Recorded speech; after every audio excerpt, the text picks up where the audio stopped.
This is Chie Satanaka, and you're listening to the Giant Sword Podcast. You better eat more meat.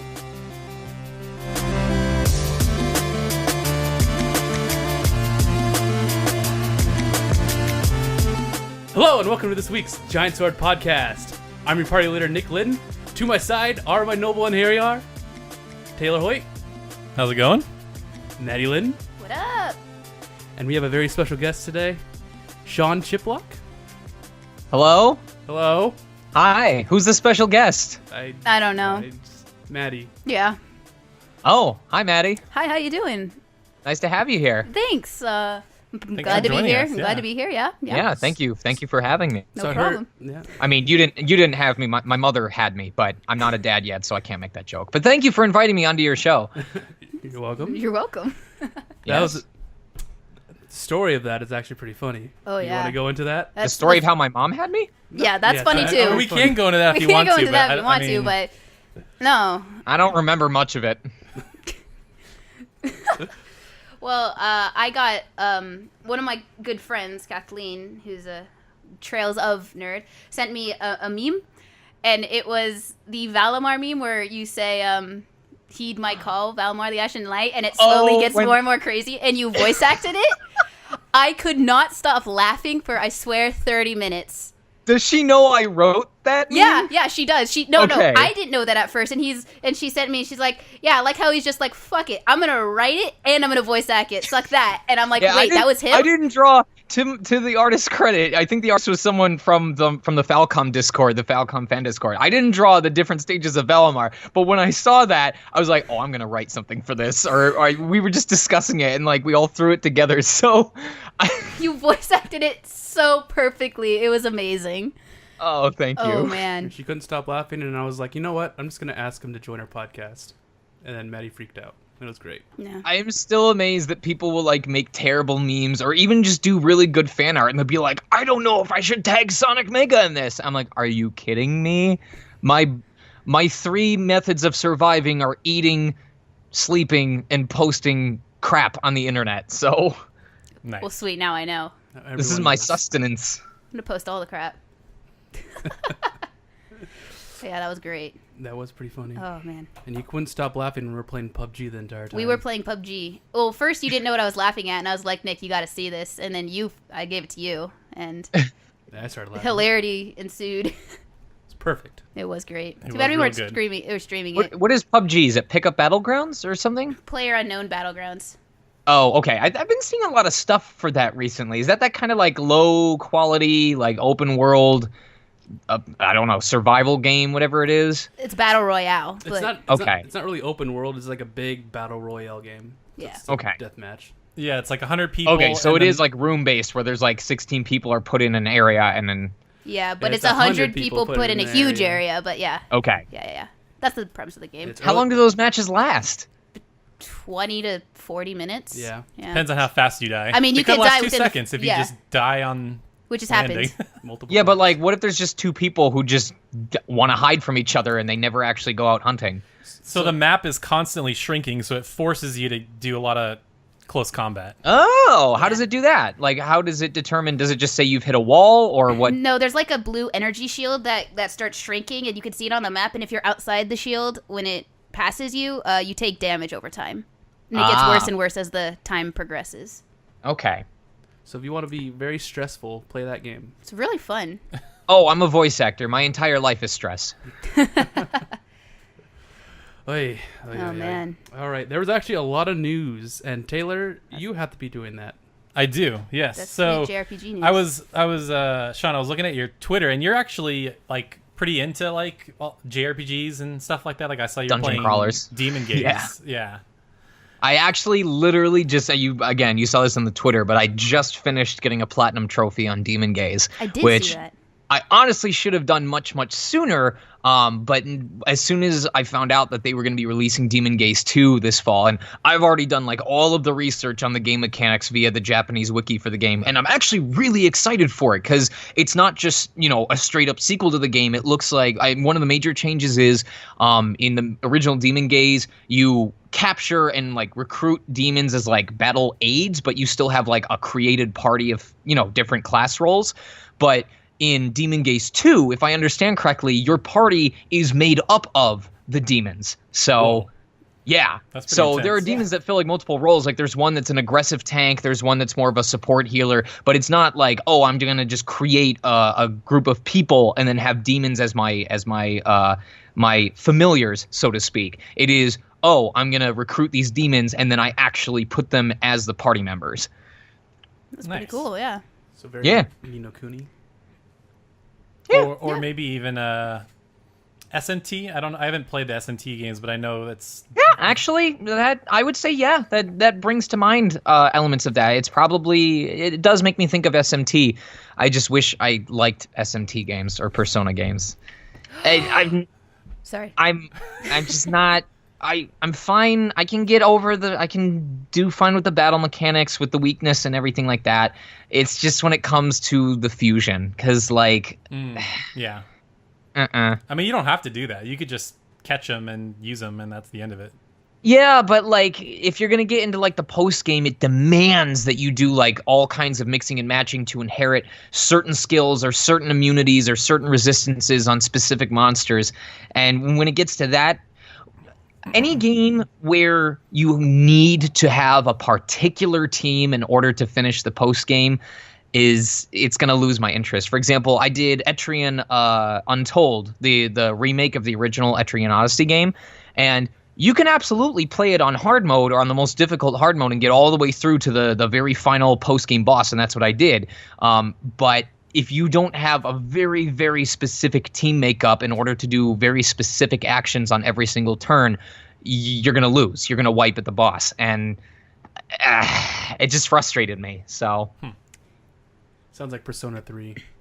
yeah. So anyway, don't let me talk over you guys the whole time. What is this news that you wanted to discuss? That was fine. That was good, yeah. We always go on tangents in this podcast. Yeah, we'll talk about fighting games or anime or something. Horror games. Speaking of anime, Yeah. that latest Gamers episode's pretty good. I haven't watched it yet. No, all right. I gotta check it All out. right, we can't talk about it. All right, let's go into the news. So yeah, last week we thought it was like the E3 of JRPGs. This week was Another the one. follow-up. This was part 2. Oh, man. So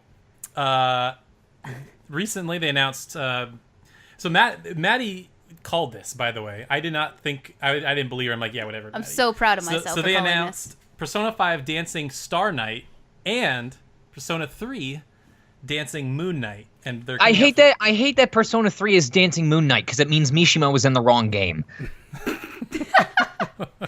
The Moon Arcana. That would My Moon Moe boy. Yep. That's sweet Mishima. But yeah, those two games, I only said Persona 3 simply because I did my research and I saw a director's comment that said we would like to do a Persona 3 dancing game as well if Persona 4 Dancing All Night did well. And as it did, I'm just surprised they did it in one go. I want a Shin Megami Tensei Nocturne Dancing All Night. Dancing All Nocturne. Or Dancing All Knocked. There you go. Perfect. Whoa. Featuring Dante from the Devil May Cry series. That'd be really awesome if they had Dante in it. Except when Dante dances, have you guys seen that like anime parody video where it's that anime girl dancing to the leak spin music, but she's just constantly firing guns in random directions? I know what the leak spin thing is, but I don't have haven't seen that. Give me leak spin. Yes, I found it! Oh my god. Okay, so I'm gonna send this to you guys, and you can look at it on your own leisure or while I'm talking about this. Imagine this video, but it's Dante instead of the anime girl, and he's just constantly firing his guns while he's breaking down. Yeah. I can't. You can't see it. I mean, I could see it, but you guys can't. That's All right. three of the harmful God. foods I'm going to show you right. Oh, I'll send it to the group. Sorry, hold on. Where's the group? Where's the group chat? There's no group There's chat. no group chat. Oh. It's okay. We'll I'll invite you check- on Discord. You can show me then. Yeah, we'll check it out. But yeah, so coming out next year in Japan, these dancing games, and PS4 and Vita. I'm surprised they're still making Vita games. It's Japanese, man. Well, I thought they might have put it on Switch, But which we'll get to in a second. But Persona's kind of like a Sony thing, as well as the reason they put it on Vita is because Dancing All Night is very much a handheld game. Yeah, the Vita is it's a JRPG home console. That's what it is. Pretty much. Pretty yeah. much. But no, I'm excited about this. I'm surprised, like Maddie said, they're doing 2 because Dancing All Night for Persona 4 had a pretty meaty story. Right. It's not great, but it's there. Excuse me, sir. You watch your mouth. It's a bunch of pop stars, and you have to dance for demons. But and it's stuff. but it's Like, but so it's silly. canon, you know. But yeah. yeah, I wonder if they're gonna do that with. You know what? this. I have respect for companies that do spin-offs like that and make them canon versus not. It's very easy to say none of the things that happen in this game are real, so don't worry about it. It's another thing to be like, we are going to have to put effort into this to validly explain why this is canon in this universe. That takes guts. It's true. It They does. did do that. It Yeah. makes sense in 4 because Rise is like a pop star, and like her partner or whatever, Kanamine, was also like mentioned in the game, but like Several times. there's no pop people really in Persona 5 or Persona 3 except maybe Yukari because she's What like. do you mean? There's pop people all over Persona 3. They take guns to their heads and they go pop. Dun-dun-dun-dun-dun. Well, I'll be honest. I hope this is just a dancing game and not canon. And the main reason for that is There you go. there you go Or they're gonna Goku it, and he's gonna be allowed to come back for 24 hours. 24 hours. Maybe he's a robot like Aegis? Yeah. They Yeah, took his brain, they took they his just brain. tossed him in an android. There you go. There you go. I just built him. Yeah. I was gonna say there's pop people all over in Persona 5 too, because when you steal the treasure, their entire fantasy world goes. Just disappears. Just goes away. That's another reason why I Dumb. don't think it'll be canon, because one of the, what is it? The one of palaces. the there's a Kamoshida Palace that was shown as one of the stages for Dancing All Night or Persona 5. You can't go back. You can't go back. They're gone. Can't do that. All over. But yeah. I think if you fail one of the dances, it should cut to a scene where you. Write that down, because that has to be bleeped. Yeah. That's That's gonna be a great bleep, though. It should just cut to the beep. Oh man! But I saw you tweet this out. But do you actually want Mishima to be in the fifth Dancing All Night game? I mean, sure.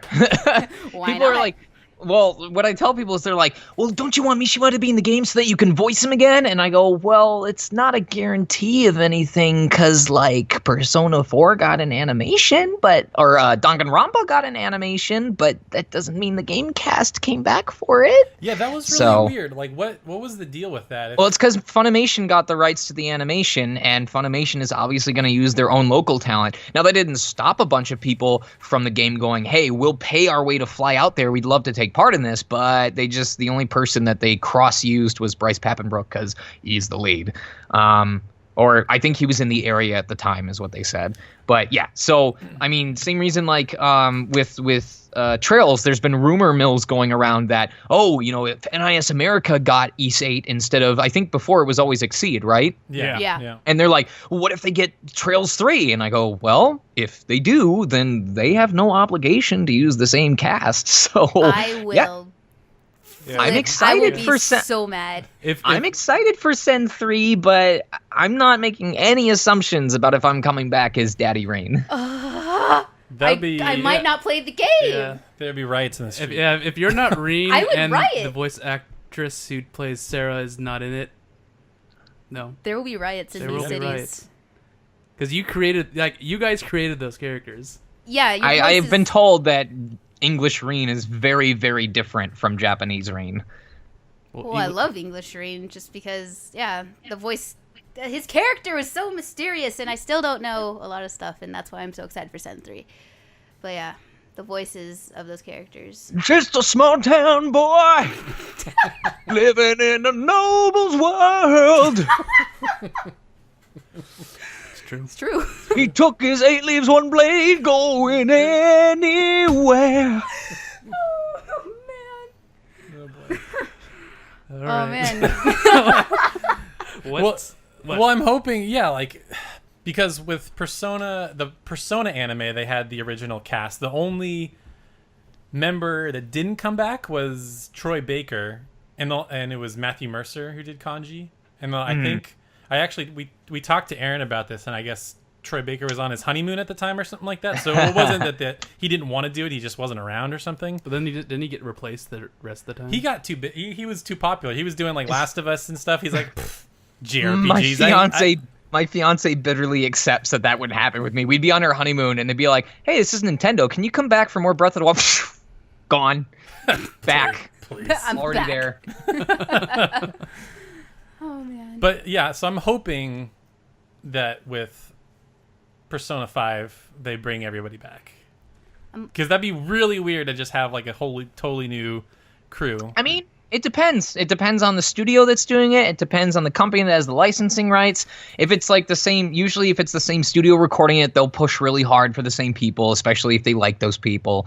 If it's the same company, I know, like for example, Exceed is very, very, very committed to try and keep their cast consistent to the point where I think there was a game that they said, if we were not allowed to get the same people for these roles, we were not going to do the game. We were going to reject it. Wow. So okay, that's cool.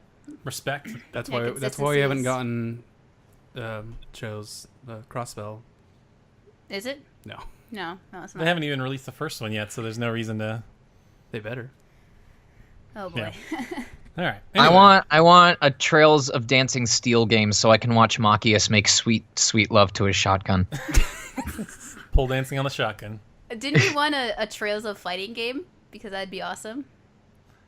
I want Yeah. I want a Tales of fighting game. You want They Tales And Milliam would be the totally broken character who also has a sub-character fighting alongside her. She'd be the Rosalina and Luma of the game. There you go. Yeah, that's right. One punch and you're gone. You're on. It's over.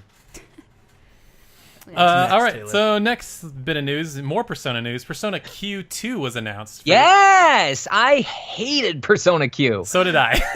I've never Okay, played it, but I've alright, heard bad I things didn't- about it. I mean, I good slash didn't bad. hate it. I got it because I was like, hey, I'm not a big fan of Persona games, but I really like Etrian Odyssey. So if this is Persona Q, or if this is Persona done as an Etrian Odyssey style game, I can get into it. And instead it was, oh, it's Persona but with map drawing. Okay. Yeah, there were to me the game was really unfair. Like even on the easiest difficulty, there'd be times where I would just run into an enemy and it would just one shot my whole team, and I'm like, They okay. only needed to all they needed to do was change one thing about the mechanics. If they had just changed it so that everyone on the team had either a set demon or a set option of demons that you could choose between. Like, I assume you guys have played Etrian Odyssey games, right? I have, yeah. I played a few Okay. of them, yeah. You know how Etrian Odyssey games have skill trees? Yeah, like everybody has their own class or whatever. All they needed to do was have just specific demons applied to each character that had skill trees to make it more like Etrian Odyssey, and I would have been A-okay with the game. Because, then it would have been enough of a crossover between the two. It's, okay, so you still have the weakness and resistance system of Persona, but with the skill allotment and focusing of Etrian Odyssey, it would have been a nice balance. But when they still made the entire battle system exactly like Persona, and all that was Etrian was the whole labyrinth thing, I was like, all right, never mind. Oh, so the battle system's like Persona. Yeah. Oh, didn't know that. Because you couldn't even have fun with the discovery of the map thing, because the characters pointed out every single time that there was a path that you could walk through or something like that. And half the fun in Etrian was paying attention to your map so that you didn't always know if you could walk through a hedge. It looked like every other hedge until you looked at it and checked it. But with Persona, it's like every 2 steps, this looks out of place. Yeah, it was very handholdy, and my guess is that the reason they did that is because they were probably going to bring in a new audience. Like, Etrian Odyssey is normally a hardcore. You're right.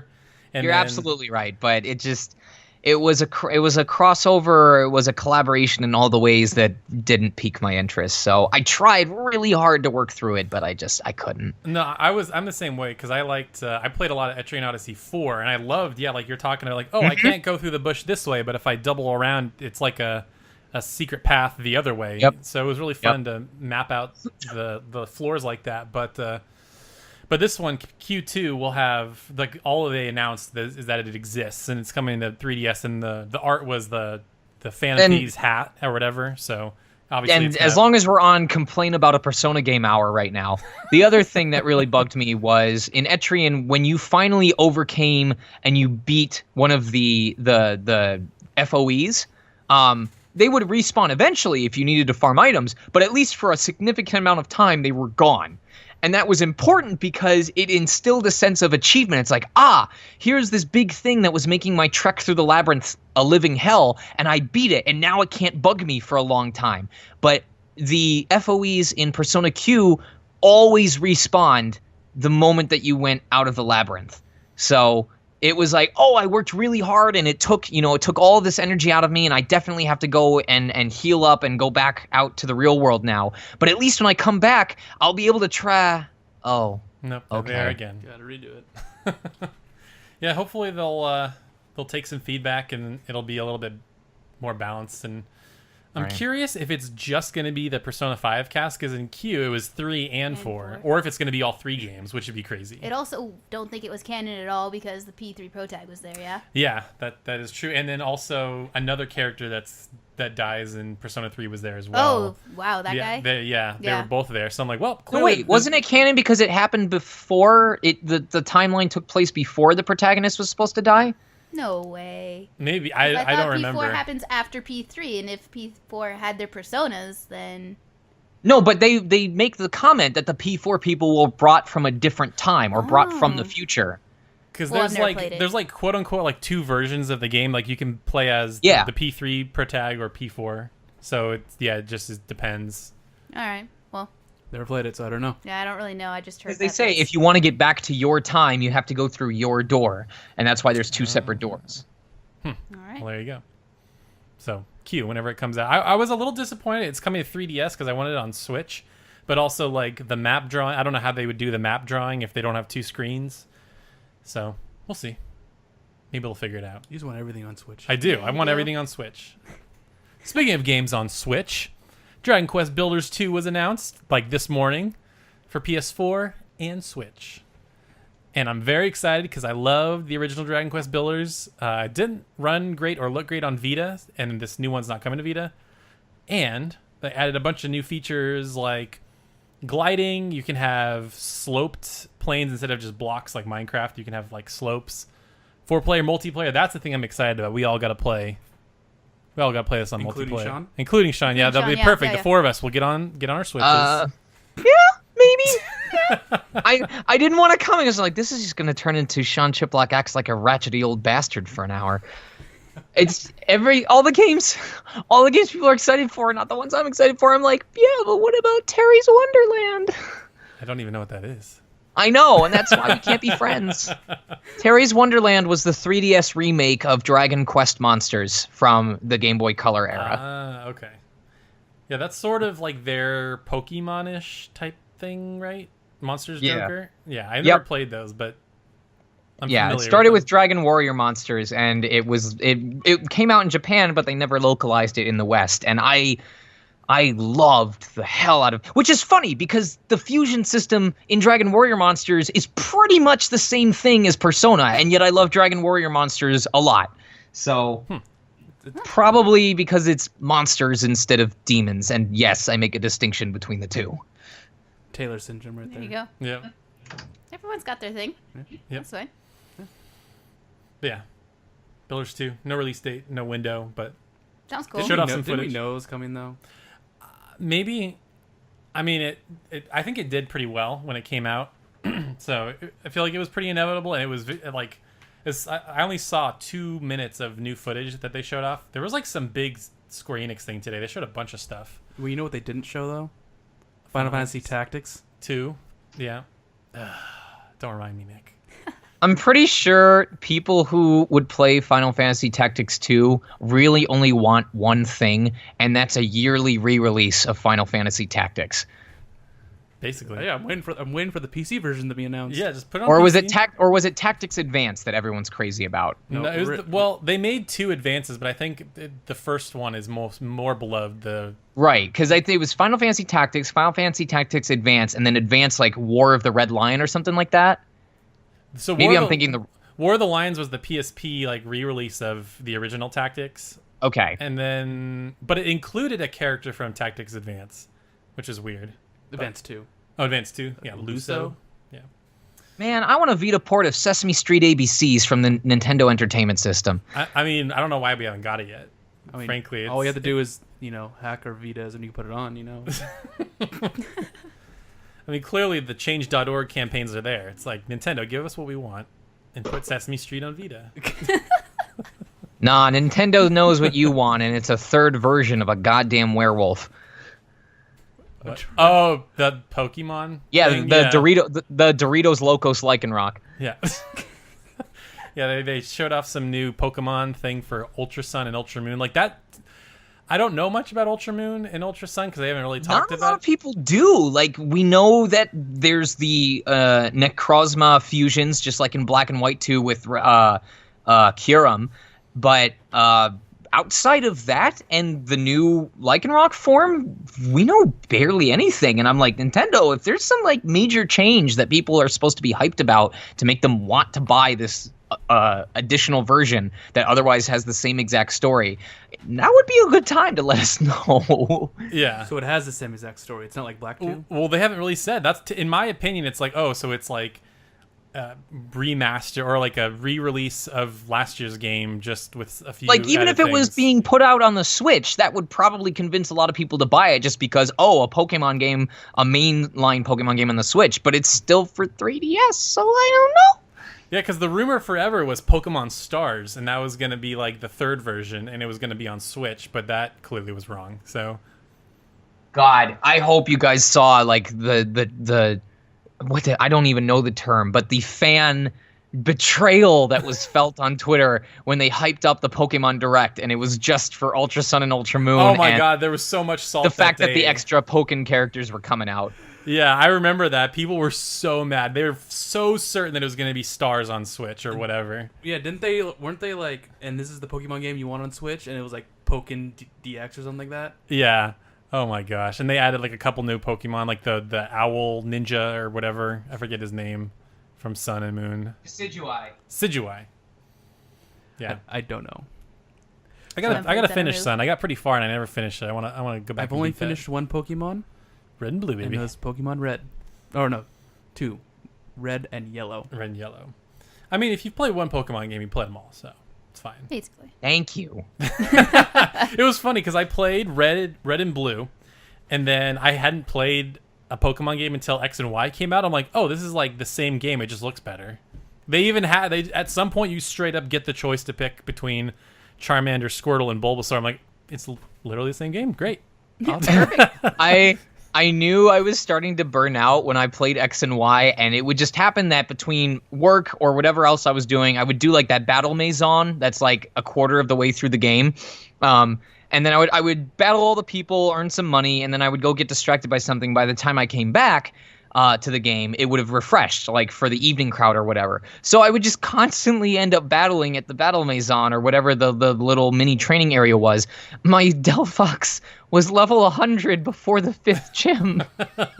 So you just like one shot everybody pretty much. It was a crapshoot, like steamroll all the way through. I was like, all right, I think I've had my fill. Yeah, and last... continue. Now I'm a mystery dungeoner. There you go. There you go. The last episode we had, someone totally said, I veto all your Pokemon changes. I'm like, oh. Yeah, they didn't like our... We said what we wanted for the Pokemon Switch game, and nobody liked it. What a bummer. One person didn't One like person. Well, you said you wanted it like the Ni no Kuni battle system. I wanted like a live-action battle system. I don't think they're going to do that. Because it's Pokemon, and they're not going to change. But Yeah. we can But dream. Pokemon's about evolving. I know, I watched that fan-made trailer again today. Brought a little tear to my eye. Have you seen that, Sean? The fan-made Pokemon Sun and Moon trailer? No, I have not.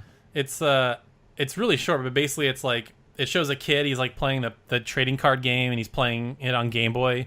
And then he closes his eyes and he opens them, and he's like an adult, and it shows him like paying bills and stuff. And then he walks by like a GameStop or something. It would be that. so. Please tell me it still has the whoa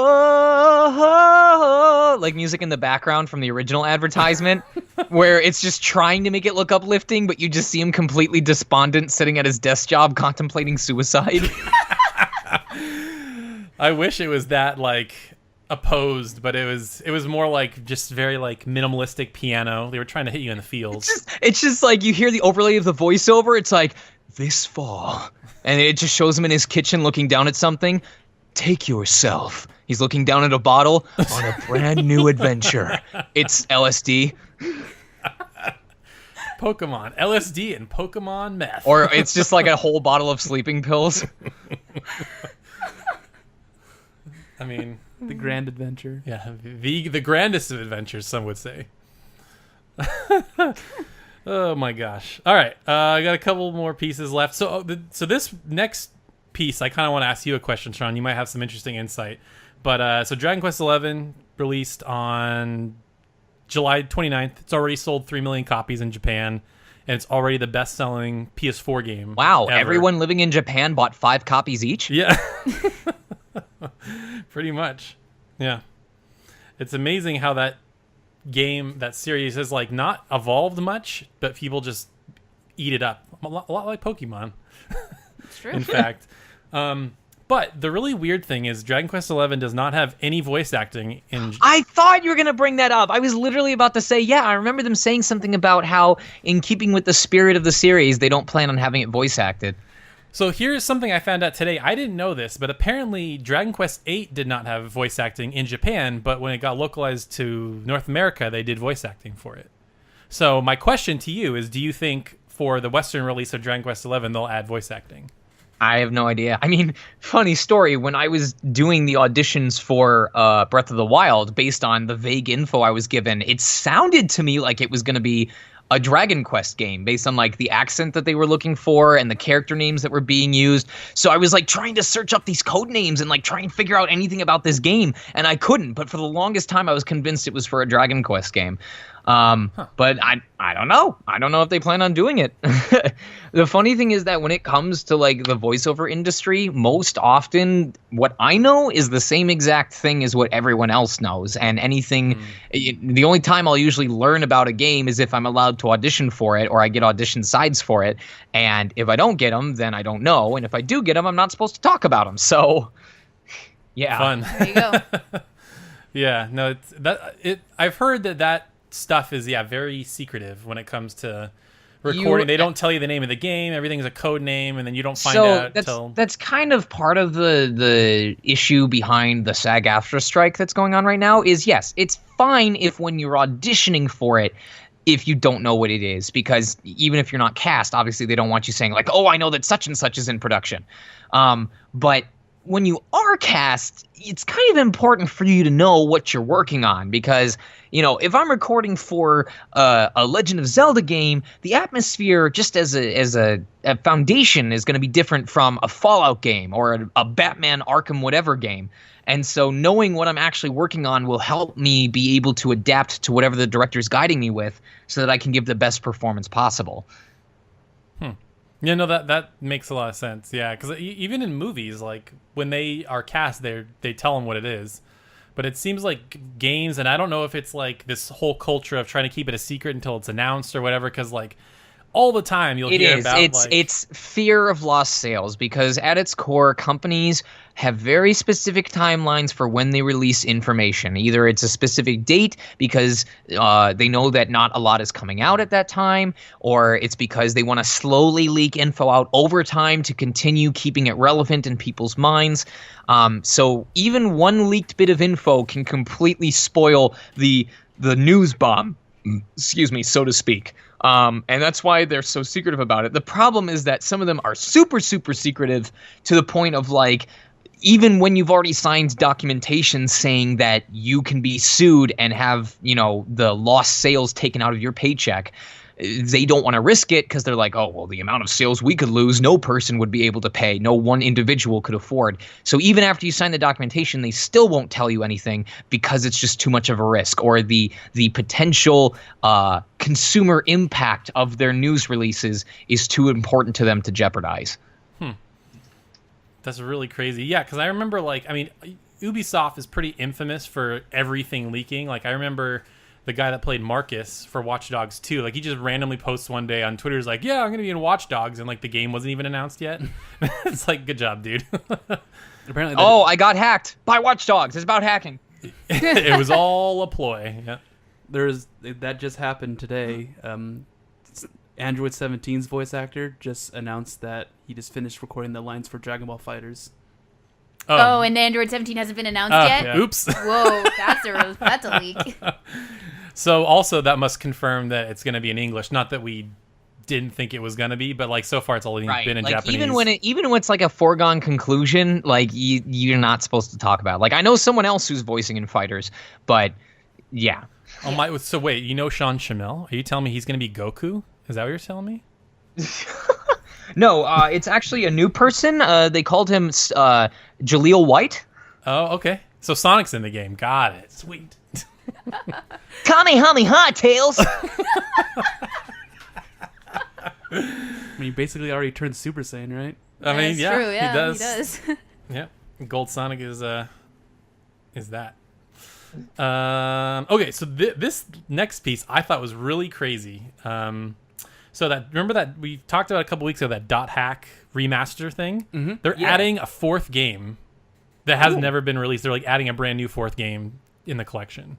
Nice. What? Yeah, I know absolutely nothing about it. Yeah, none of us do either. Like I remember back in the day on PS2 when those games came out, there were a bunch of them. And now people think, oh, that's a Sword Art Online ripoff, but this was like way before Sword Art Online. Sword Art Online's a ripoff of Dot Hack. Yeah, exactly. No, they're right. It is a Sword Art Online ripoff. The only thing that's different is that it's good. Yeah. Oh. Weren't you in Sword Art Online?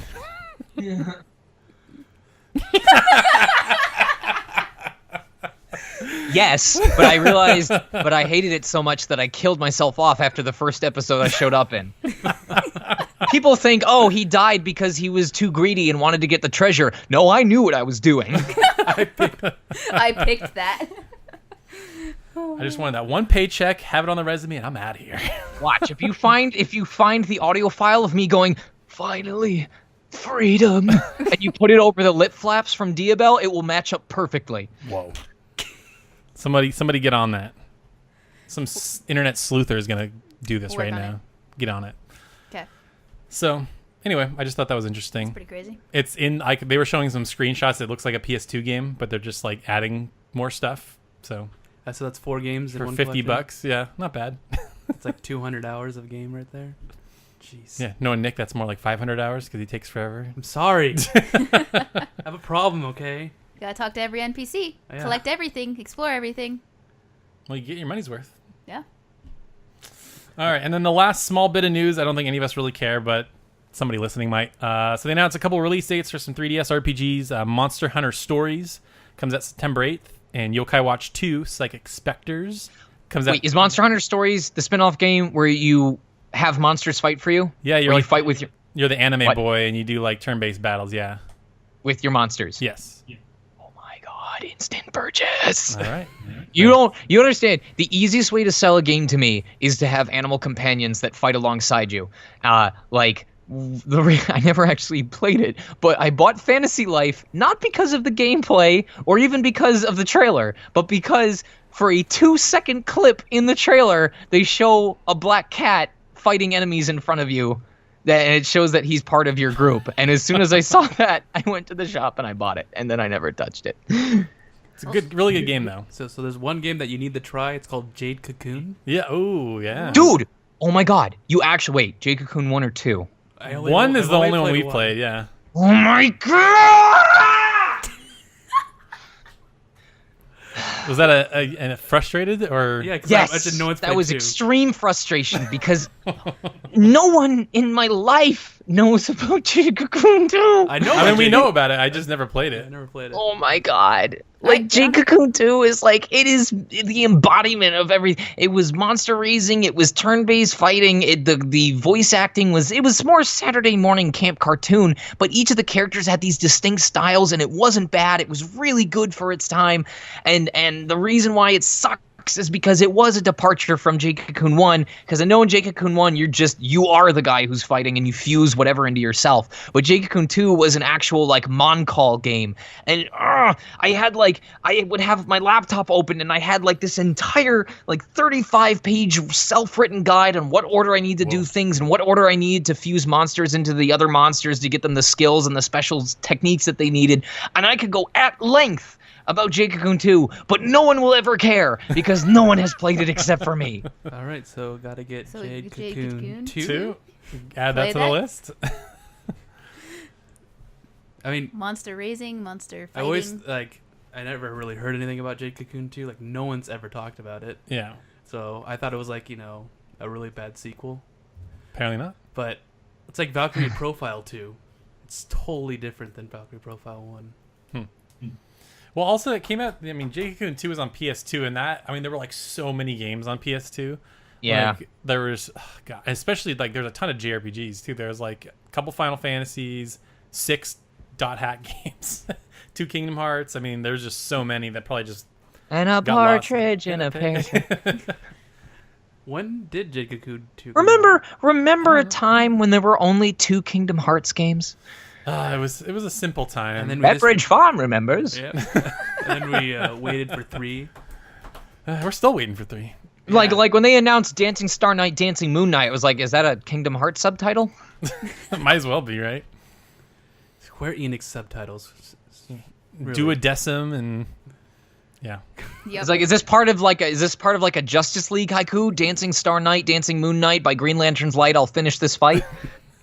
Wow. Wow. How did you come up with your brain just works on like a different level. I'm just impressed. It's perfect.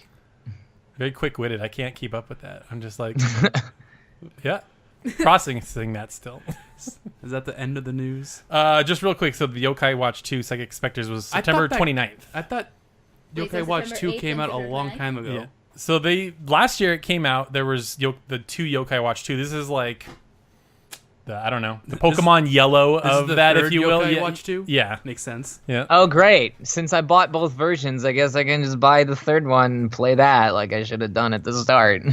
I still want Yokai Watch 3 because it's about going It's to like the most America. okay. Do you know anything about Yokai Watch 3, John? Have you seen No, the I trailers don't. or anything? I mean, I was watching people play it in Japan when I was visiting, but I've only watched like one trailer, and it's like I can't tell if it's racist or like just stereotypical. But in Yokai Watch 3, apparently the character goes to America, and like the super cut of the trailer is like hot dogs, burgers, black people. Like it's really weird.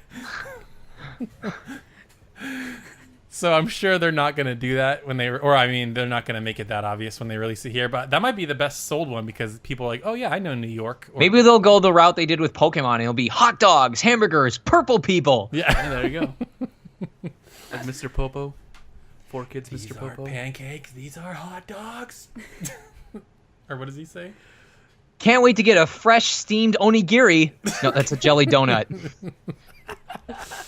These flavor sticks. Sure are the best. Have you ever watched Ego Raptor's Girl Chan in Paradise? Are you familiar with that series?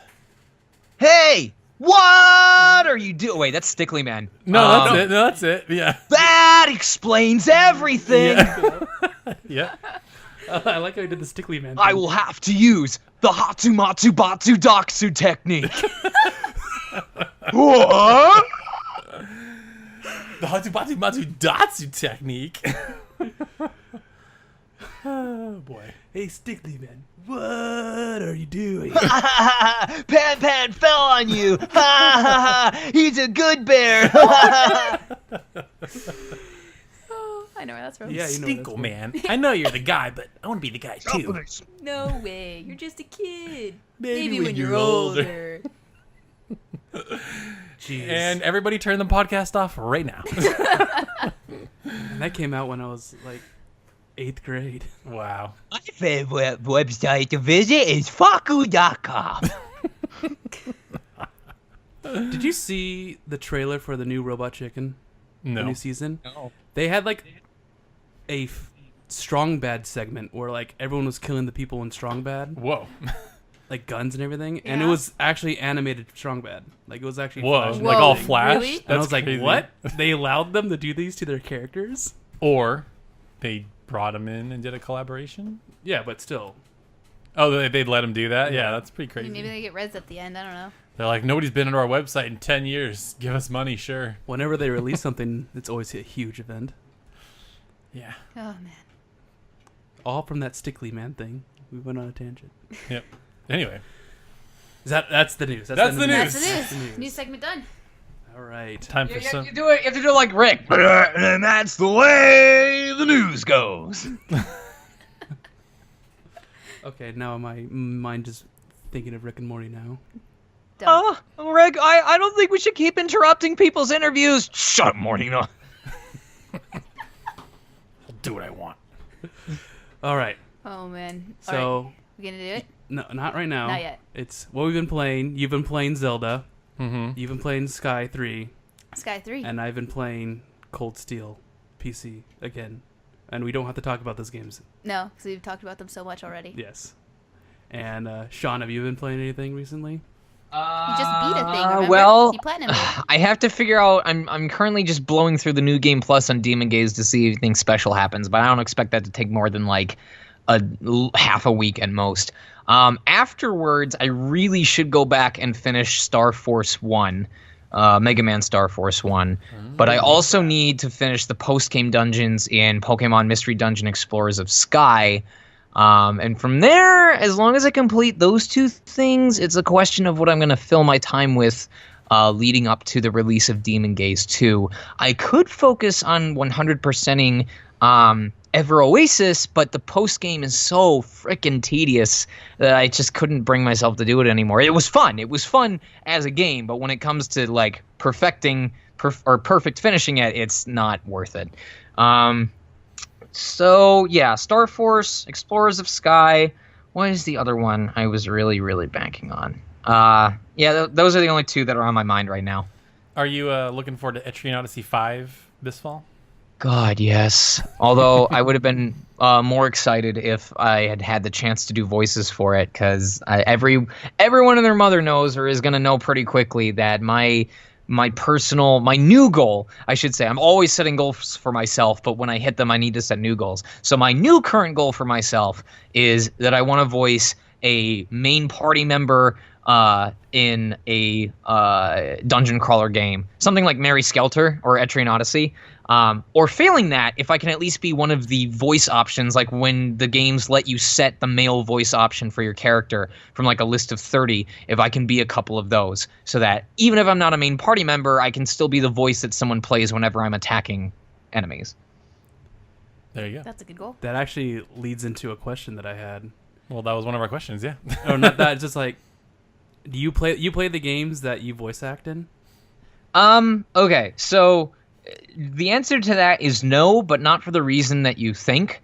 It's just the fact that all the games that I've voiced in, with the exception of Trails, are not really games that are up my alley. Like Fire Emblem, I'm not a turn-based strategy game kind of person. Persona or Shin Megami Tensei Apocalypse, again, I'm not a fan of that series. And part of why I would like to be in a dungeon crawler is so that I can actually play a game that I've voiced in. I haven't played Breath of the Wild simply because I'm a person who wants to finish something that he starts, and I do not foresee... It's a good problem to have, don't get me wrong, being too busy for it, but I do not foresee having the free time necessary to sit down and play Breath of the Wild anytime soon. So the answer is no, but just mostly because I haven't landed that game yet that I want to play. Maybe, well, I can't talk about it yet. Okay, maybe there might be a game coming out that I can play. But, yeah. Whoa. But Persona 5 Arena confirmed. Oh yeah, totally. But you've played your Trails of? games? Yeah, but that was equal parts personal and professional. I did enjoy it because of the fact that it just the way that the game worked and the mechanics. I got used to the battle system. But the major reason why I did it was because when they told me I was going to be voicing for Trails of Cold Steel 2, I wanted to do as much research. I wanted to do more research than I had done for 1. When I had 1, I wasn't going to be able to watch YouTube videos and understand what was going on. So I had to use TV tropes and wiki pages and learn about that. So I decided for Trails of Cold Steel 2, I wanted to have full knowledge of what had transpired in the first game before I went in to record for it. So I played through it specifically so that when I came in for the first session, I knew everything that had happened. I knew where Reen was a character. I knew what the situation was, and it would just be a more natural performance overall. Well, it was a great game, so... I still remember Maddie's reaction to the ending of the first one. Oh, the first one is a really, really bad. Yeah. That cliffhanger, though, hit me where it hurt. Really where it hurt. But say you get, hopefully, your cast for Cold Steel 3. Have you played Cold Steel 2 yet, or are you going to wait for the confirmation that you're going to cast I hadn't played Cold Steel 2 yet because I was waiting until I got the platinum on Cold Steel 1, but obviously that fell to the wayside. But if it gets announced that I'm being brought back for Cold Steel 3, I absolutely will put in the time to play Cold Steel 2. It's a good game. Cold Steel 3. The hype for Cold Steel 3 is really high. Now that he doesn't know about it, yeah, that confirms that we're not going to get a 2018 release. Well, even if I did know about it, if I'm not allowed anything to announce it yet, would I say anything? Yeah, maybe he's playing us for fools. Maybe. There's hope. There is hope. I still have dreams. Taylor's just like, can we please get off Cold Steel? Shut up, Taylor. I haven't said anything. So the clip game is at the end, right? We're gonna do questions first. Yeah. Yeah. All right. These so generic questions, man. All right, so we're gonna ask you some of them already. Yeah, you did.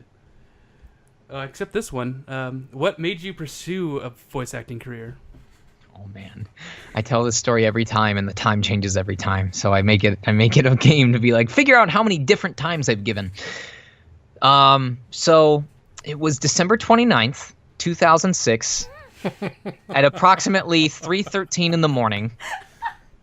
And I know this because of 3 things. 1, Toonami was re-airing their episodes for the night because they would do midnight to 3 and then 3 to 6, and it was just each episode was repeated once. And so they were showing Full Metal Alchemist.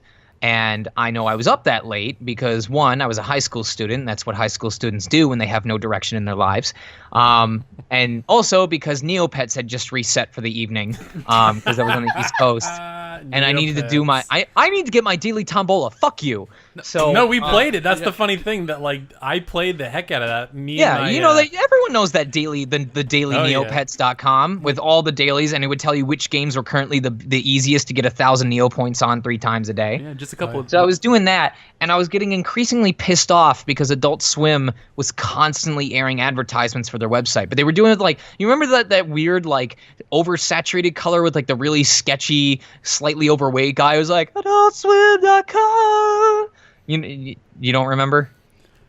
No? Nick, I feel like would know more than the rest of us. It was a typical Adult Swim commercial. So anyway, I was like, fine, stupid Adult Swim. I'll go to your stupid website. It better be worth it.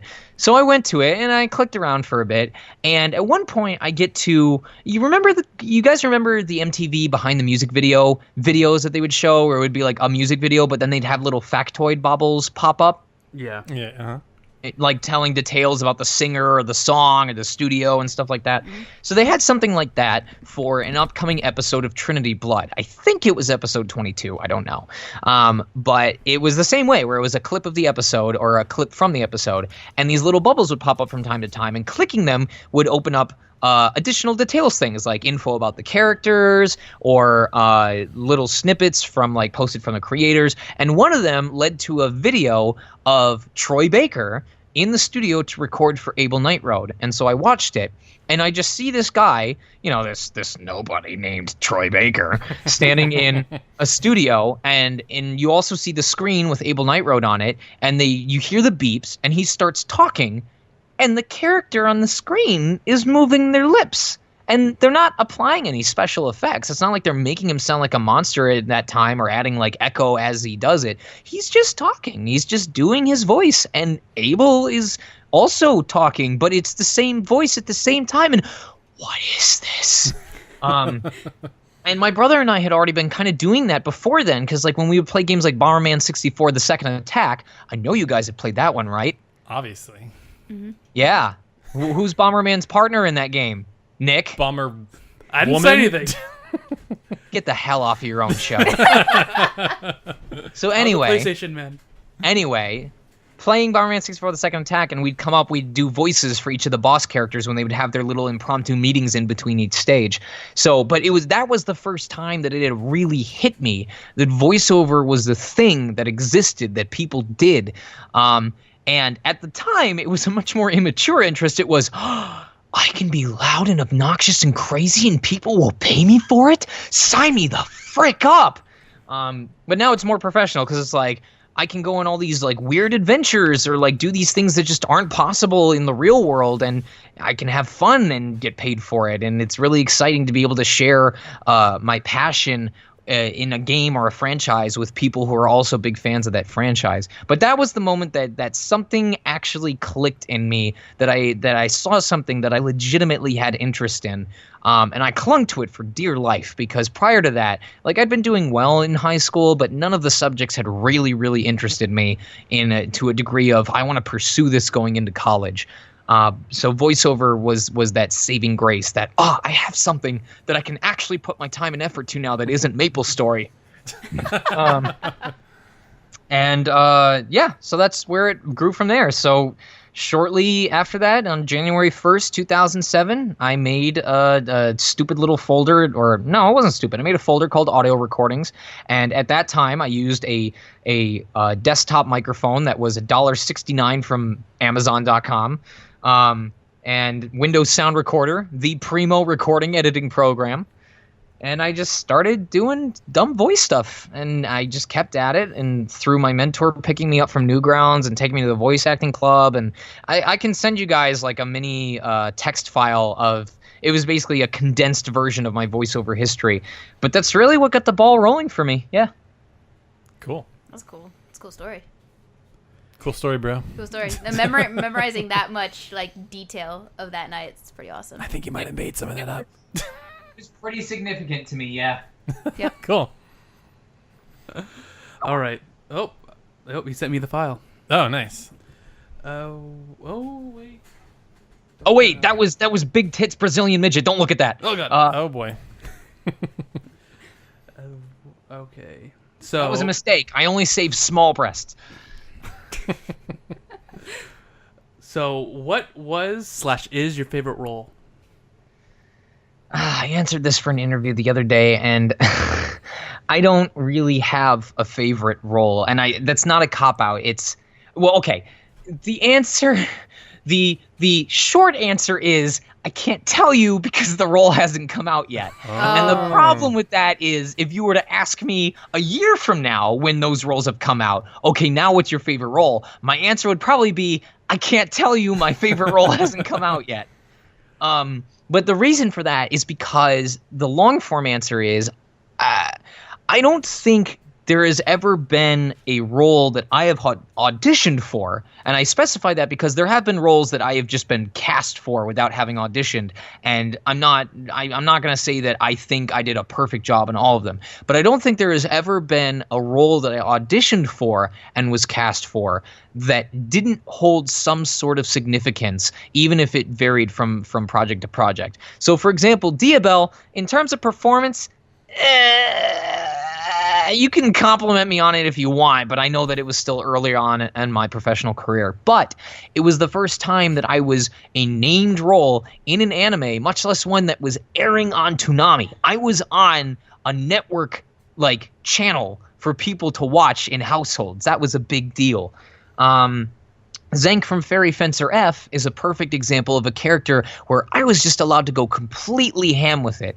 One of my bigger weaknesses is when I have to play real, subdued, nuanced characters instead of just going completely campy. But with Zank, the more bloodthirsty, insane I went, the more the director loved it. And so that was just one of those rare occasions where Sean Chiplock got to play the character how Sean Chiplock envisioned him, and it was a perfect fit. So it was special in that regard.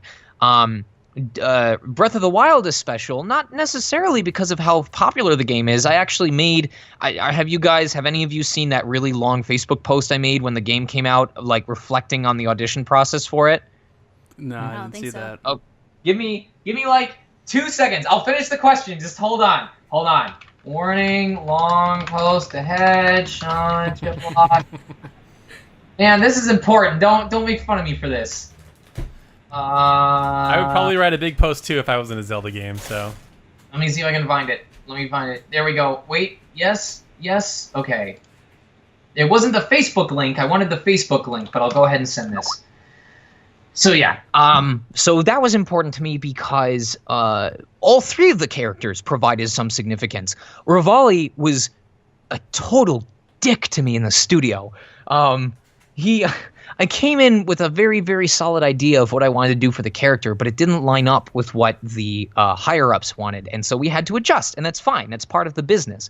But it was such a point of contention and such a difficult change for me that I was really worried if I was going to be able to give this character the performance that he needed. So Rivali was actually a case where I relied a lot on the guidance of my director, and I feel like a lot of his input is what led to that character, so I have to give him a lot of the credit. I know that at the end of the day, it was still me performing, and I had to give the performance that he wanted, but it was just it was a really, really big challenge for me in terms of playing a character differently from how I'd imagined it. On the flip side, Teba was a perfect example of, I know what this character sounds like in my head. Let me do it for you. And everyone in the studio agreed. And so it really meant a lot to me that far into my career or at that point in time to have developed a voice on the fly for a character I'd only seen for 30 seconds and have everyone in the room unanimously agree with the voice that I'd come up for him. Teba is 100% my creation, and that's very special to me. Deku Tree is also important because it's not a part of my range that many people hear. And, there are people on the internet who rightfully say, oh, it sounds like a 22-year-old trying to sound like a 62-year-old. And they're not wrong in some regards. But the fact is, originally, Deku Tree was the only character that I'd booked. Rivali came later down the line when some situation happened and I was allowed to send in submission or sides for him. And Teba happened in the middle of one of the Rivali sessions and they were like, hey, are you able to do a different enough voice for another Rito? But if I hadn't booked what was arguably one of the weakest of my three characters for that game, the other two would have never happened. So that was a really big deal in that I looked at character sides, saw a character who wasn't necessarily in my vocal wheelhouse in terms of my strengths, and I said, you know what? I want to go for it anyway, because I do have character types that I play that are close to this, and I want to see if I can make it work. So that was a case of challenging my norms and breaking out of my barrier and just trying something new for the hell of it and getting to showcase a lot of my range in the same game between three different characters. And I won't drone on. And like, if you want to ask later on via text for me to describe other characters, that's fine. But you can see that there's clearly an element of either a new experience or a new challenge or just getting to fulfill a personal dream or a personal goal, that each character I have voiced has something that makes them special to me. So I can't say that there's a favorite. I can only say that each role brings something to the table that makes them very impressionable to me and makes them very special. Gotcha. Good It actually answer. moves. This is a perfect segue to the next question. Which is there a character or a series you would want to be part of? Like that you were not a part part Okay. of already. Yeah. Okay. Didn't say Okay. it. So here's This is your chance. You guys get to luck out, because I had an interview yesterday where this question was asked, and I was supposed to be recording my side, and I had recorded it up till then, and I stopped to save it, and then continue, and then I forgot to hit record after I saved what we'd done so far. So they never actually got the answer to this recorded. So I'm so glad it got asked again. Exclusive. And I'm so sorry to the other interview. Giant Sword But Podcast exclusive. as you know, as I said, there are obviously things that I would love to be a part of. For example, I wished that I had been in the industry when Mega Man NT Warrior was being recorded. I wish that I had been around, or I had had the chance to record for Etrian Odyssey, or I would love the chance to be part of any dungeon crawler.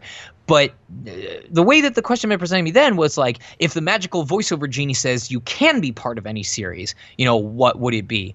And it's hard for me to answer that, because oftentimes I won't know what's even available to be a part of until it's already being cast, and at the same time, part of being a professional is recognizing that just because you want to voice a certain character doesn't necessarily mean you are the right fit for that character.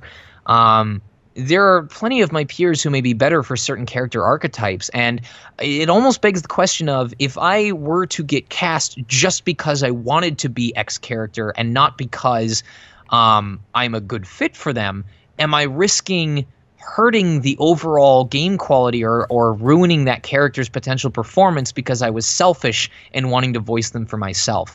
It brings to mind Rivali, where it's like, if I had steadfastly stuck to how I wanted to voice the character, would it have been as well received as it was when I performed it the way that the company requested it? Does that make sense? Yeah.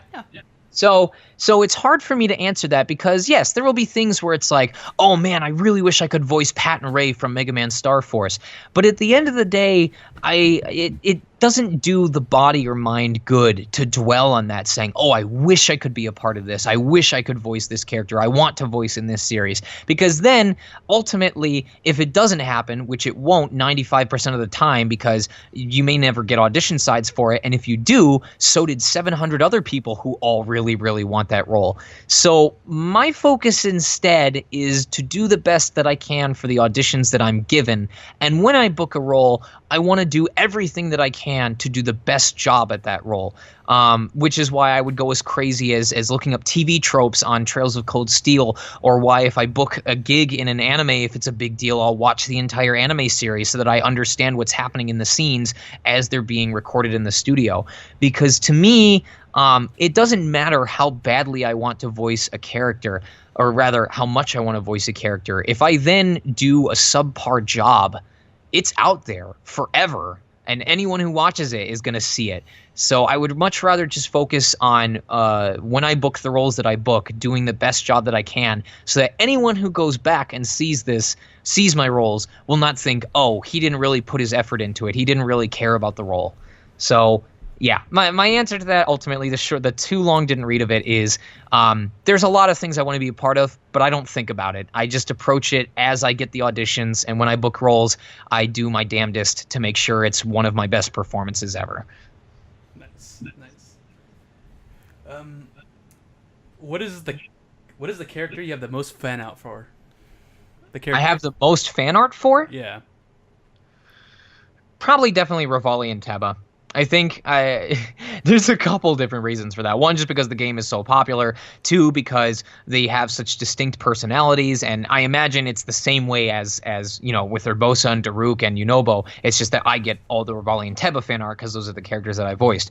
But also because they were reimagined Rito, who are also anthro characters. And I'm sure anyone can tell you that if there is a fandom that has become more mainstream in recent... Yeah, I hear you guys laughing now. But if there is any fandom that has become more mainstream recently, it's the furry/anthropomorphic fandom. And so it seems like, because there's a lot of creatives in that sector, there's just a high number of people who are interested in drawing art of these characters, whether they're part of column A or part of column B or part of column C. So definitely they would be the ones that I get the most of. I'm trying to think if there's anything coming out that might contest it, and nothing really comes to mind. The other reason is because I'm still relatively unknown in the industry. Like, I am just now getting to the point where when people are doing cast guessing threads for games that are coming out, where my name may be one of the names that people throw out, and that's a big deal for me. But it's also because Breath of the Wild was like a really, really big gig amidst a sea of arguably niche RPGs and stuff like that. So it's no surprise that the worldwide game is going to get the most fan art drawn for it. Makes sense. And one thing I want to say about the furry thing is you're totally right, because there is a furry convention around where we're from, San Jose, because we go to Fanime, which is like an anime convention, and I want to say not too long after that, you'll like just be driving around downtown San Jose and everybody's in their furry costumes. Is it for Anthrocon? Maybe. I don't know what it's called. I just remember driving around downtown San Jose. I'm like, oh, there's a bunch of people in furry costumes. Okay, cool. Yeah. All right then. That's a thing. Yep. That is a thing. Yep. Actually, let's move on to the clip show. Okay. Yeah. So we explained prior to recording, but just to remind listeners at home, because we did this with Aaron Fitzgerald, and we had a really good time with it. But basically what we're going to do is we're going to play 10 clips of Sean's roles, and we're going to see if he can guess the character. Of my roles? Yeah. Okay. All right. Yeah. This may be really, really easy for me. Oh, did you think it was going to be of other people? Yeah, I thought I was going to have to guess what the characters were from, like, either from games I've been in, but just not my character. So now I've set the bar for myself. Now if I do miserably, I'm going to just go hide under a rock. Well, I think, like I said, I think you've named almost every single character that I have clips of, but some I tried to go back pretty far to, like, make you think about it, but okay. I also may have picked bad clips, because when we did this with Erin before, she's like, I have no idea, because the clip was so out of context, or it was too short or something like that. She did not get Chie. Yeah, that was the really funny thing. We did her most notable role. She didn't know, but again, because you didn't use the one that said for steak. Yeah, exactly. Yeah, exactly. All right, let's do this. All right, here we and go. so in my head, the way these are ordered are easiest to most difficult, or maybe most recognizable to least I recognizable. hope it includes the Minotaur from the hentai game. I mean, dang it, Taylor, you failed at your job. Dang it. If there were 11 clips, it would be number 11, but alas, it's only there's only 10. It's only 10. All right, let's see how I do.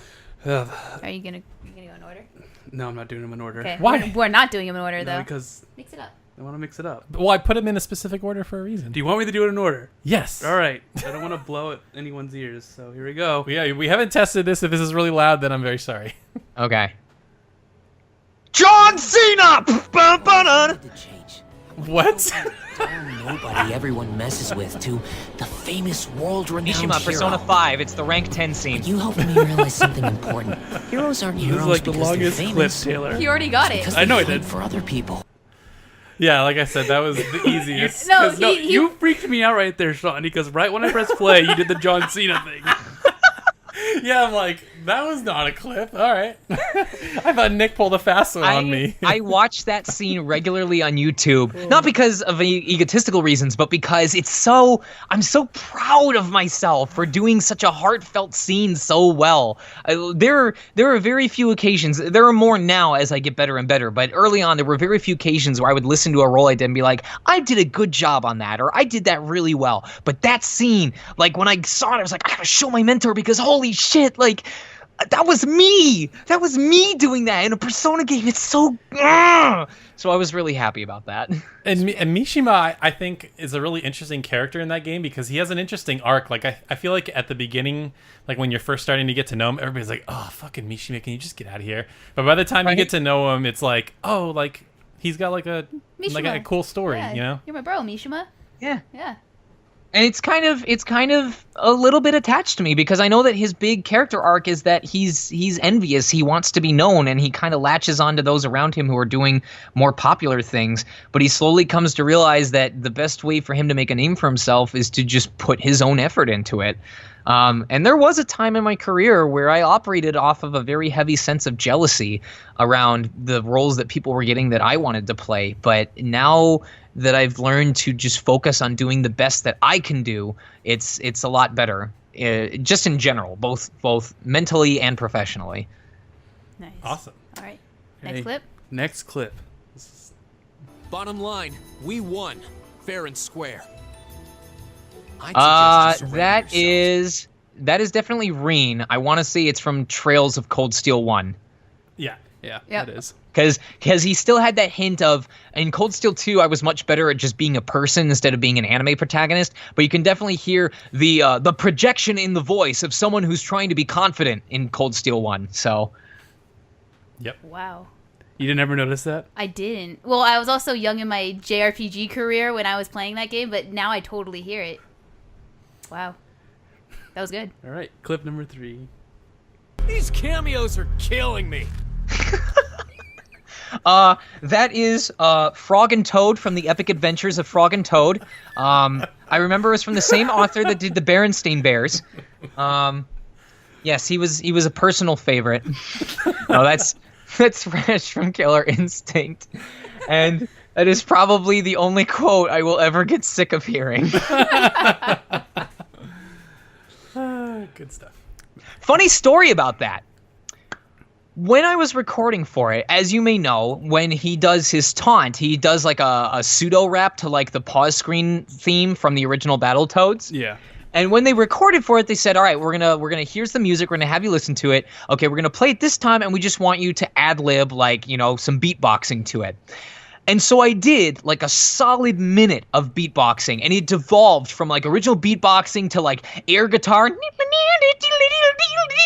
just like kicking my legs in the air and like doing like all sort like an entire frickin' song to it.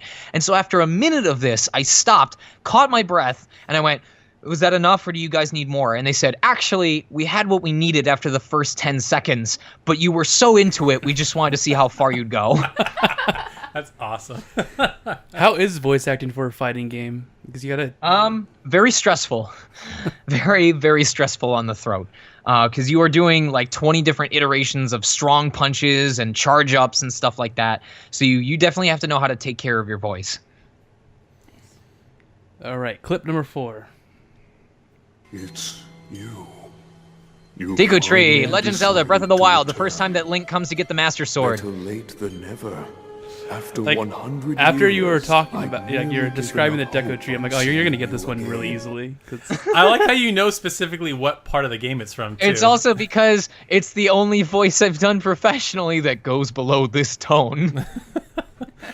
Yeah, hopefully... Okay, the second half of these, I'm hoping are harder, but you must know your roles very well. We'll see. Yeah. clip number 5. Yet despite these truths, it seems that I've been tapped to merely Really? assist you. I mean, Really? it's just... This is Tokoyami from My Hero Academia. Unless you think you can prove me wrong, maybe It's we should just Rivali, settle this the bird. one-on-one. I had to get this From one Breath out of of the the way. Wild. The I bird. had to get this one out of the way. So I Why knew you we're were gonna gonna get go it in order. instantly. I gotta say, I'm almost done playing Breath of the Wild.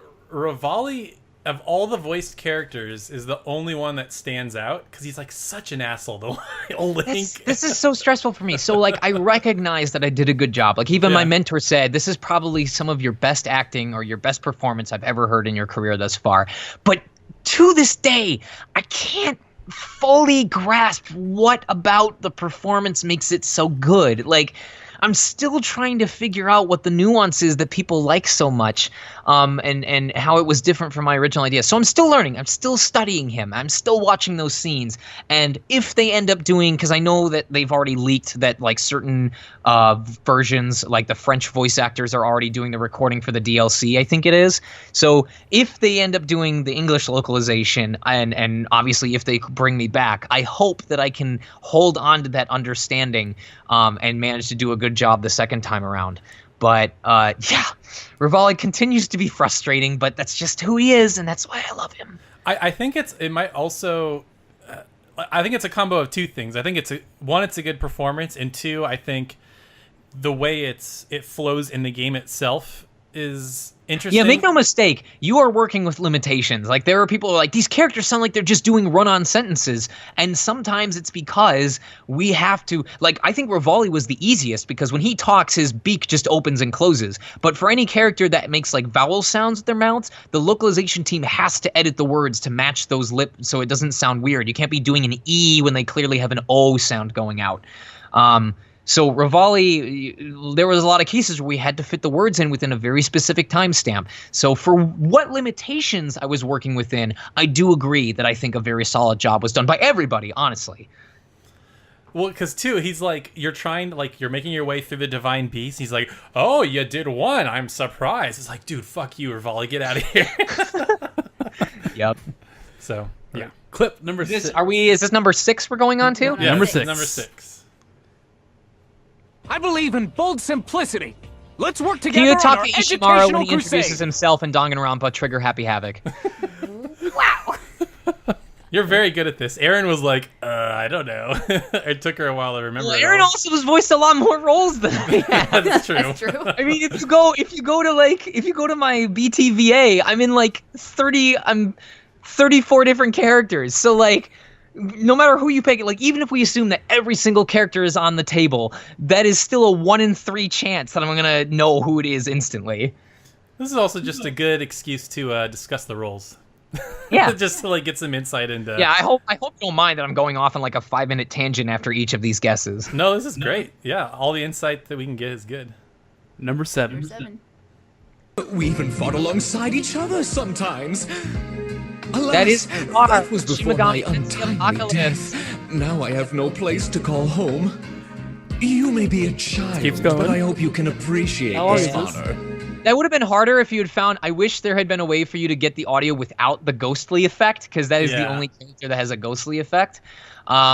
Navarre was interesting because when I went to record for him, I knew that Liam O'Brien had voiced it originally, and I think the only reason why it had been handed down or why they were doing a voice match was because Liam was working on a different, much more important project at the time, or I should say much larger, not necessarily more important.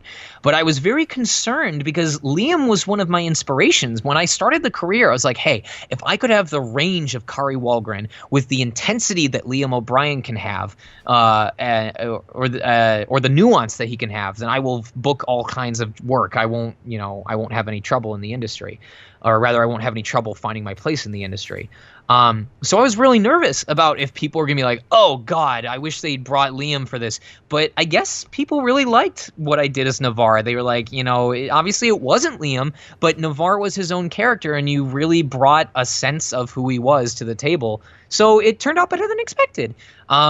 And I also, since I didn't do the little discussion about Kiyotaka Ishimaru, fun fact, when we were recording for Kiyotaka Ishimaru during the sauna scene, I did not intend for my voice to crack during that take when he's like, I could eat a steaming bowl of soup right now.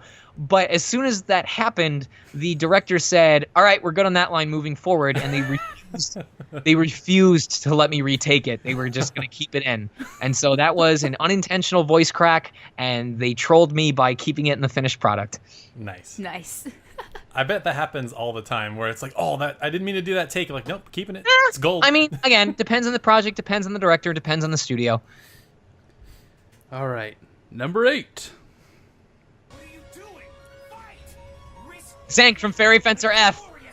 Fight your children! Fight your parents! Fight your lovers! I adore shattering human emotions into pieces! What use is love? What's the point of friendship?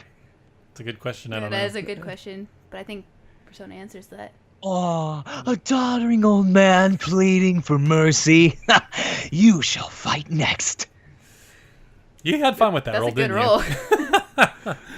Just like, cause it's so different from like everything, like all the names we have on here. He's like the most like evil sounding, or like I don't know if that's a. I widened my eyes as wide as they could go, and I had this sinister smile every time I was waiting for the beeps for me to do the take.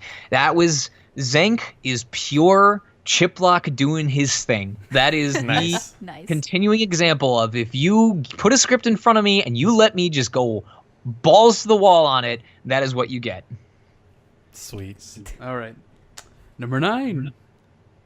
Besides, if something else is guarding this thing, I'd hate to be around when it wakes up. You're insane, you know that? You're never gonna get away with it. We'll see about that. Ooh. Ooh, did I stump you finally? It only took. I don't want to be around when it wakes up. Is that Ozma? No, it's Gruda from Memories of Celceta. Nope. It is not. Oh shit! Hold on. Yes, we got him. Oh my god. Do you want to hear it again, or will it help? Is it from Freedom Planet? Yeah. Yes, but Yes, which one? it's Spade. Which character? There you go. Oh, there I you thought because I figured it had to be one of two things. Damn, I'm mad now. I'm glad that you did something from an indie project because it either had to be when Gruda was talking about like the big machination before it came to life, or it would have to be Spade before one of the bosses that they end up fighting. So I guessed wrong, but yeah, there you go. So. Interesting tidbit for Freedom Planet 2. I did actually fly out to Texas and record in an official studio because Freedom Planet 1 was done on the microphone here at home, but Freedom Planet 2, they really upped the quality. Like everyone was professionally recorded that was able to come out. So I'm really excited to see just not only from a personal performance aspect, just how the overall quality has ramped up from the first game. Oh yeah. And you loved that game, right, Nick? Or you enjoyed it? Freedom Planet was really fun, but you could totally tell that some of the voice actors recorded from home. Ouch. No, well, now I'm there's mad a- I didn't get a perfect score. Now I can get 9.5, but let's see. Last Let's one. see what the 10th one. They weren't bad performances, it's just the mics weren't as good quality. Right. All right, number 10. Huh. So, I can do anything I want and just get away with it? Sheen from Bedfellows. Yeah. Yep. That was the old. Do you think that would be hard? Because if you listen to my voices for them from episode 1, and then you listen to my voices for them from Bedfellows Frenzy, it is way, way different. Fatigue is really easy because I'll just have to go kind of like a posh British African accent, not sure what I'm doing with him, and just be super happy and gay the entire time, as close to falsetto without my voice cracking. But Sheen, fun fact, Teba is just Sheen, but more stern rather than angry all the time. So like, Sheen is just always mad at everyone and everything for every fucking reason all the time. But if you deepen his voice and you just make him more, I don't believe you're capable of doing this, then that's how you get Teba. Nice.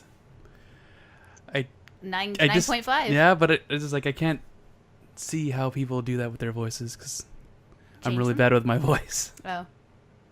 Maddie, do your No. voice acting. Do Come your on. Hagar, your witch Hagar. My witch Hagar.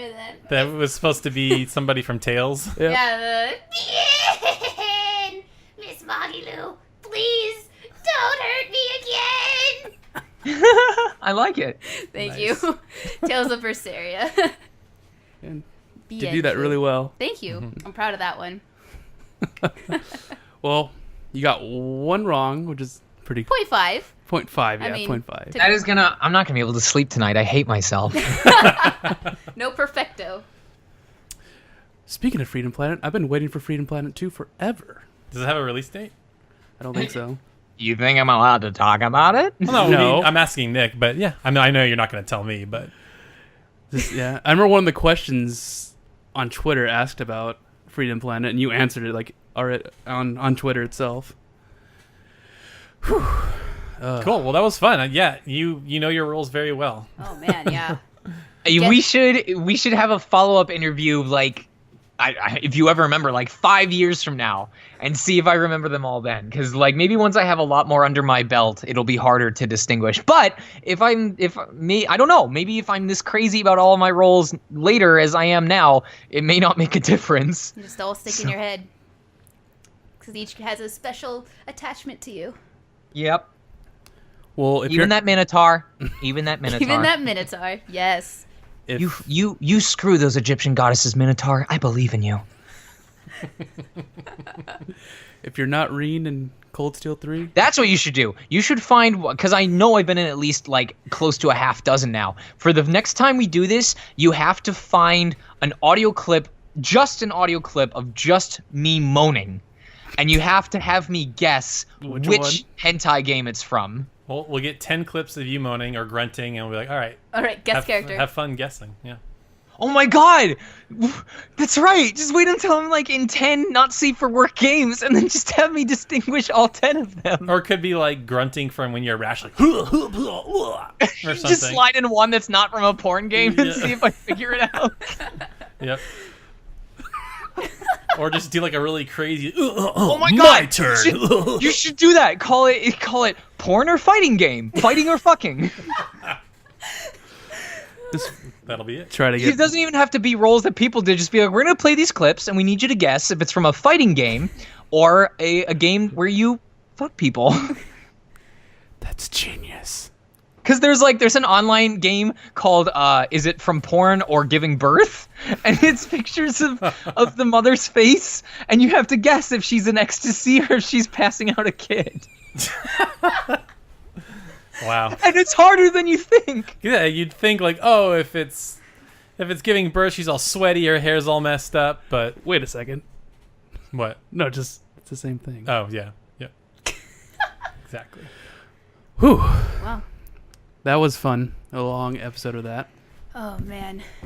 Long episodes are good episodes. But yes, They are. if you're not reading Cold Steel 3, my heart will break, and so will the we'll hearts quit of this everybody podcast. ever. It'll be over. We'll retire. That'll be the final episode. Yeah. Yep. They changed the Well, voice. I mean, I guess whoever, if it goes to Exceed, you can pretty much guarantee they're going to probably try and get the entire cast. But if it goes to a different company, I mean, there's no harm in contacting them saying, please consider so-and-so. Because Consider it done. Done. Yep. Done. Done. Well, you're going to record for Cold Steel 2 PC. probably. That's already been announced. Okay. That's good. Wow. I see what you're trying to do there. So that's nice. We're dealing with a professional here. Yeah. He's good too. Yeah. Damn. All right, guys. Seasoned Thanks. veteran. Yep. Thanks for listening. If you haven't yet, please subscribe. So we're on iTunes, Google Play, and everything. And we have a website now at lasthonestgamers.com. Be sure to sign up for that. And we'll be back. Thank you, Sean, for joining us. Thank you for having me, guys. That was awesome. It was great. This was a blast. We'll do it again sometime, but not in 5 years. Maybe, maybe in a year or so. In a year. When I'll do my best to have at least 5 new roles by then. Excellent. Well, we don't have to play the clip game. You just come in and talk about random stuff. We'll talk about dungeon crawlers. Yeah. There you go. Must be a dungeon crawling podcast. Oh my god. All right. Yes, then I will actually spend more of my time talking positively instead of crotchety old man. So, but in a year, we have to all have played Jade Cocoon too. You know that, right? Yeah, we all have to play Jake and Cood too. Do not speak that game name to me until you're ready to discuss it. Okay. All right. We'll have a stream, and then we'll have them talk to us about it while we're streaming. It's like, you're doing it wrong. You're playing wrong. I mean, Here, have my guide. if I still had the files from my old laptop, I would send them to you so that you'd know what to do.